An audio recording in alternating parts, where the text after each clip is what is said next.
So welcome back. We will be continuing with the circulatory system of Columbalia, and in this presentation we will be looking into the arterial system.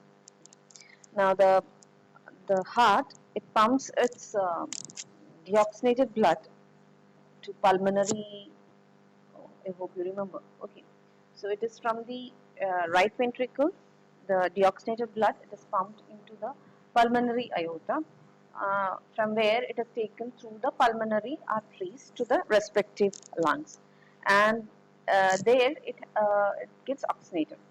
The same time, the oxygenated blood, it is pumped through the systemic trunk, okay, or aortic trunk, we can say, the right systemic aorta, right?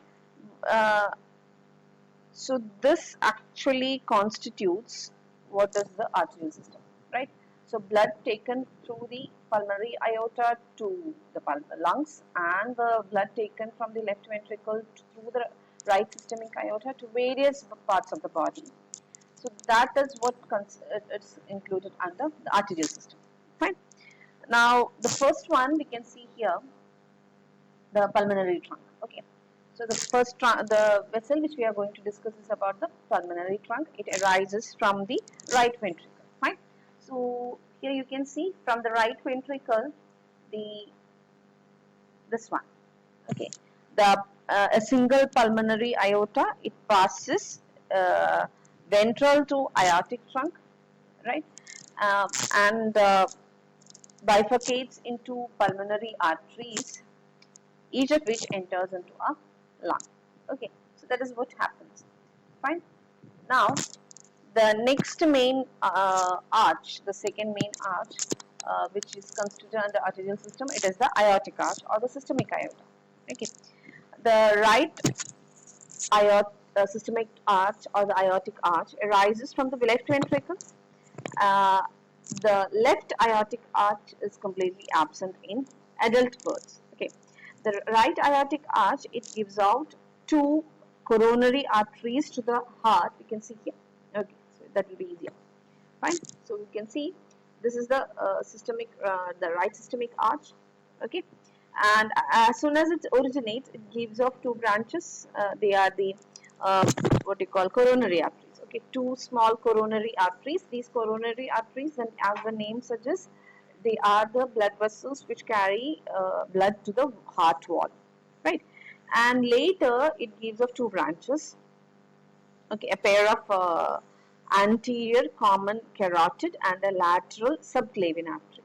Okay, so here you can see uh, it gives out two branches, right? It is um, a pair of short, stout, thick right and left innominate arteries. You can see this one is the innominate artery. Here you can see it is labeled.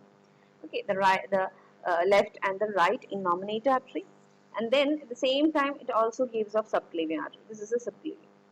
Okay, so this is the innominate one and the subclavian one. Okay, so it gives off the subclavian artery. The common carotid artery, that is this one, it in turn divides into a vertebral or a neck artery. Sorry, what do you call a vertebral artery to the neck vertebrae. Okay, so when we go over here this way, we can see it is giving off branches. Fine, and here you can see, just 1 minute. Okay, so here you can see it gives off divides into uh, one. This is the vertebral artery. It is to the neck vertebrae. Here you can see this is the, okay, this is the internal carotid. Okay, the internal carotid artery. Internal carotid artery, it supplies blood to the brain, and then external carotid to the head and the neck. Then we have is a corpus nervi vagi. That's, you can see here, it is a corpus nervi vagi, and this it joins the external carotid. Okay, so here, so actually this one, it forms the external carotid arch. Okay, now the subclavian artery, coming back here, the subclavian artery, it divides into uh, brachial artery that goes into the wings, right? You can see here this part.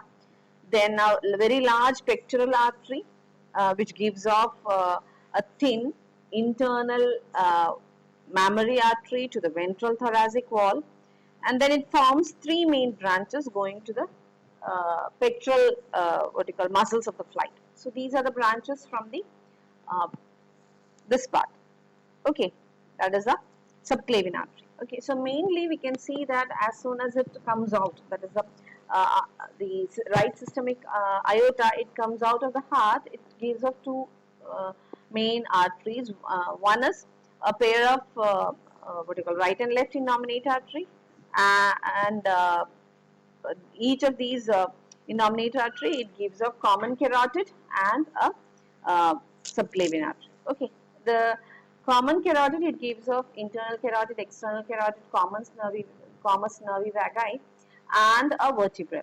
Okay, this common nervi vagi then joins with the external carotid. Now, on the other hand, the subclavian artery, it gives off branches which reaches the what you call wings. That is what we call as the brachial artery, and then we have the pectoral artery.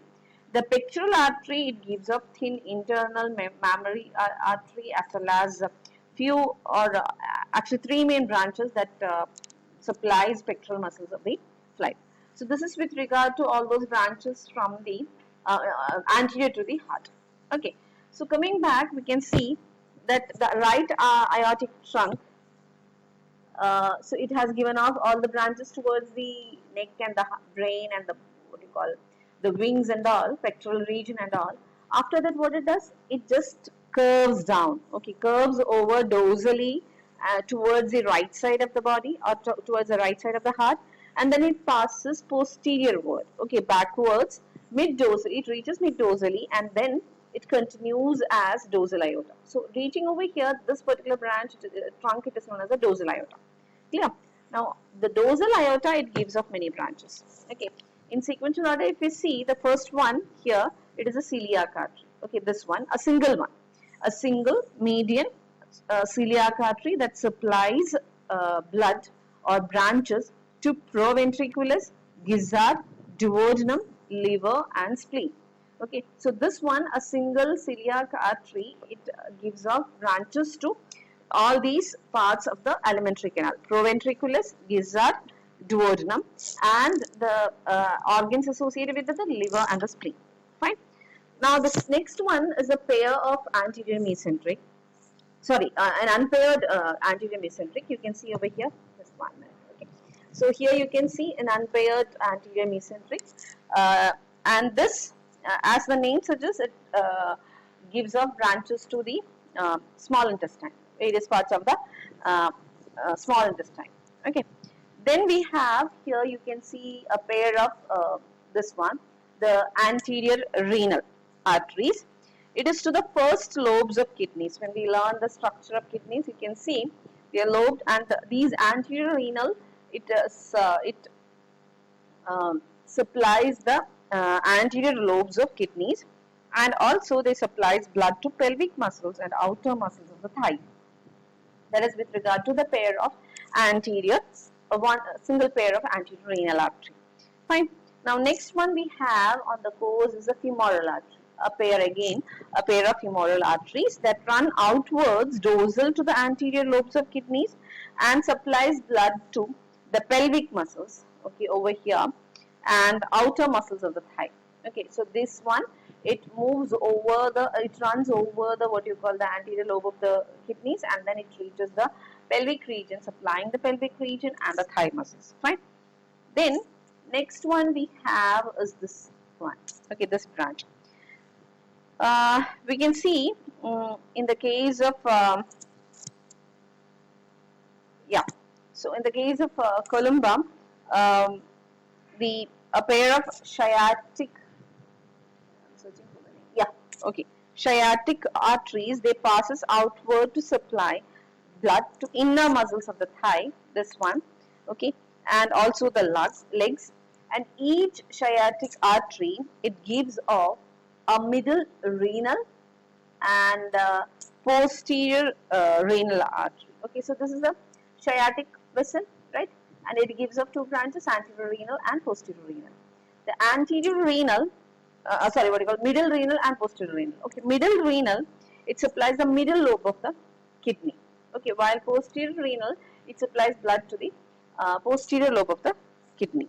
Okay, In the males, each renal artery, it gives off a branch to the testis. We are speaking about the anterior uh, renal artery, it gives off a branch to the testis, but in female, only the left renal artery gives off a branch to the ovaries, as in the case of females, the right ovary is absent in birth. Okay, so this is with regard to the anterior renal, it gives off a branch to the what do you call the genital organ. Okay, so we saw anterior renal, then we had the femoral, we had the sciatic giving off two branches, a middle renal and a posterior. The dorsal aorta further goes down, and on its way it gives off a pair of iliac arteries. Okay, you can see here this is the iliac artery. The it supplies blood to the hinder part of the pelvic region. Okay, further down you can see a single what you call unpaired posterior mesenteric, and this supplies the large intestine and the cloacal region. Okay, the dorsal aorta further it continues into the tail as the caudal artery. Okay, so clear, right? So when we speak about the dorsal aorta, the what you call the right, yeah. So this one over here, it is a right systemic aorta. On its way, it gives off branches towards the neck, head region, and the wing region or the pectoral region. Then it curves down and runs posteriorward or backward, and then it continues along the mid dorsal line, and that is what is referred as the dorsal aorta. Okay. Now the dorsal aorta, it gives off single celiac artery, a single anterior mesenteric artery, a pair of anterior renal, a pair of femoral artery, a pair of sciatic artery, and each of the sciatic artery further gives off branches to the middle renal as well as the posterior renal lobes. And then further down we can see it gives off branches to a pair of internal iliac and a single posterior mesenteric. Dorsal aorta later it continues as a single caudal artery. Okay, so this is with regard to the artery system. Alright, so I hope it is clear. You have to draw the diagram and learn